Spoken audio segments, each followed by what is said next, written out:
ঝিনাইদহের উন্নয়নে আমরা সবাই একসাথে স্লোগান নিয়ে ঝিনাইদহ উন্নয়ন সংগ্রাম সমন্বয় কমিটির আত্মপ্রকাশ হয়।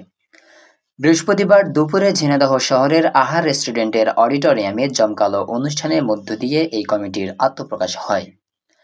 কমিটি জেলার শিক্ষা, চিকিৎসা ও যোগাযোগের উন্নয়ন সহ ক্লিন ঝিনাইদহ গড়তে সরকারের সংশ্লিষ্ট দপ্তরের সাথে কাজ করার প্রত্যাশা ব্যক্ত করা হয়। ঝিনাইদহ উন্নয়ন সংগ্রাম সমন্বয় কমিটির সভাপতি মোহাম্মদ আশরাফুল ইসলামের সভাপতিত্বে অনুষ্ঠানের শুরুতে কোরআন তেলাওয়াত করেন সংগঠনের আবু সালেহ। ইসলামী সঙ্গীত পরিবেশন করেন ইনজামামুল হক ও আল মিরাজ।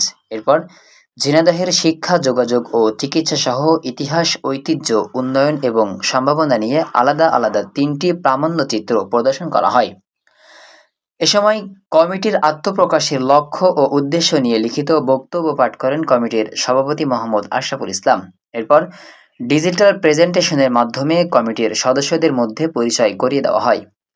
ঝিনাইদহ উন্নয়ন সংগ্রাম সমন্বয় কমিটির সাধারণ সম্পাদক প্রকৌশলী মোহাম্মদ আবুল বাশার জানান, এই কমিটির মূল উদ্দেশ্য ঝিনাইদহের দীর্ঘদিনের অমীমাংসিত দাবিগুলো, যেমন মেডিকেল কলেজ প্রতিষ্ঠা, সড়ক দুর্ঘটনা রোধে ঝিনাইদহ ও চুয়াডাঙ্গা এবং ঝিনাইদহ ও মাগুরা মহাসড়কে 4 লেন, ঝিনাইদহে রেললাইন সম্প্রসারণ, একটি পূর্ণাঙ্গ কৃষি বিশ্ববিদ্যালয় স্থাপন সহ শিক্ষার সার্বিক উন্নয়ন এবং ক্লিন ঝিনাইদহ বাস্তবায়নের সকলের সম্মিলিত প্রচেষ্টা ও দিক নির্দেশনা গ্রহণ করা হয়। তিনি আরও বলেন, এ দাবিগুলো বাস্তবায়িত হলে ঝিনাইদহের অর্থনীতি, শিক্ষা, স্বাস্থ্য ও পরিবেশের এক আমূল পরিবর্তন সাধিত হবে।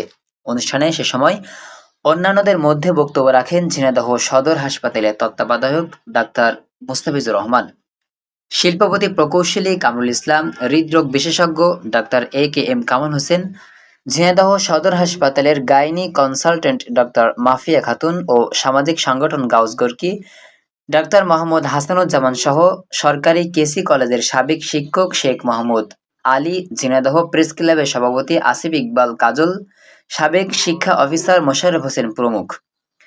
এ সময় অনুষ্ঠান পরিচালনা করেন ঝিনাইদহ উন্নয়ন সংগ্রাম সমন্বয় কমিটির সাধারণ সম্পাদক প্রকৌশলী আবুল বাশার। অনুষ্ঠান থেকে জেলার চিকিৎসার উন্নয়নে আগামী 14 জুন সকালে মানববন্ধন কর্মসূচি ঘোষণা করা হয়। বক্তারা বলেন, ঝিনাইদহ উর্বর মাটির জনপদ, এই জেলার মানুষ কর্মঠ ও পরিশ্রমী, কিন্তু বিগত দিনে ঝিনাইদহে আশানুরূপ উন্নয়নের ছোঁয়া লাগেনি। দক্ষিণবঙ্গের প্রবেশদ্বার খ্যাত ঝিনাইদহের উন্নয়নের রাজনৈতিক, সামাজিক সংগঠনের নেতৃবৃন্দের পাশাপাশি সাধারণ জনগণকে সোচ্চার হতে হবে। বক্তারা আরও বলেন, ঝিনাইদহের উন্নয়নের জন্য পদ্মা সেতু রেল লাইন প্রকল্প মাগুরা থেকে ঝিনাইদহ পর্যন্ত সম্প্রসারণ করতে হবে। যুগ যুগ ধরে এই জনপদের মানুষ উন্নয়ন বঞ্চিত হয়ে